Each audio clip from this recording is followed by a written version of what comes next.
చాలా సంతోషం. ఈ సాయంకాలం ఈ ఓపెన్ యూనివర్సిటీలో ఒక ఓపెన్ లిటరీ యూనివర్సిటీని క్రియేట్ చేశారు వీసీ గారు. ఎక్కడ కవిత చదివినా ఆ బొమ్మ ముందు చదవటం ఆ కిక్కే వీరప్ప అన్నట్టుగా ఉంది. చాలా గొప్ప అవకాశం ఇది. చాలా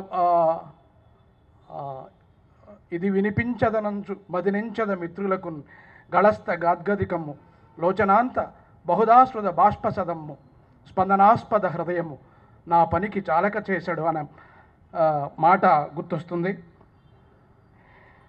కవిత పేరు తల్లి నిన్ను దలంచి, సావిత్రిబాయి ఫూలే. ప్రవాహంలో మట్టిగడ్డల కొట్టుకుపోకుండా జ్ఞాన శిఖరమై ప్రవాహ గతిని మార్చావు. పాదాలు నెత్తురోడుతున్నా ముళ్ళ కంచెల మీదే ముందుకు నడిచావు. రాళ్ల తుఫాను చుట్టుముట్టినా పేడ ముద్దలు వెక్కిరించినా అక్షరం దిశగానే చూపు సారించావు. ఆకాశంలో సగం నిండా ఆవరించిన అమావాస్యలను చెరిపివేసి శూద్రావనిలో సూర్యోదయమయ్యావు. బడికి మడిగట్టిన ఛాందసవాదాన్ని ధిక్కరించి ఒడినే బడిగా మలచి బతుకు విలువను బోధించావు. పురాతన శృంఖలాలను ఛేదించి అణగారిన జాతిలో విముక్తి గీతమై ప్రతిధ్వనించావు. మొగ్గకు మోడుకు మధ్య అల్లిన పెనుబంధం పుటుక్కున తెగిపోయినప్పుడు రగిలిన వేదనాగ్నిలో రహస్యంగా పురుడుపోసుకున్న ప్రాణదీపాలను గుండెలకు హత్తుకున్నావు.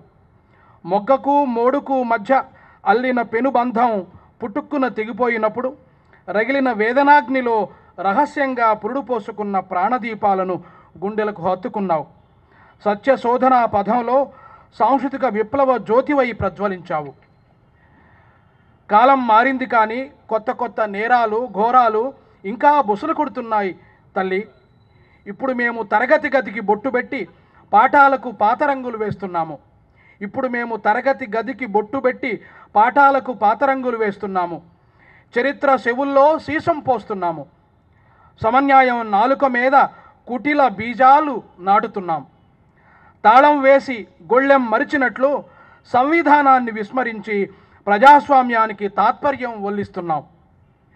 కేవలం దేవుడు దయ వల్ల మనిషి అంతరిక్షం మీద అడుగుపెట్టాడని ప్రగాఢంగా విశ్వసిస్తున్నాం.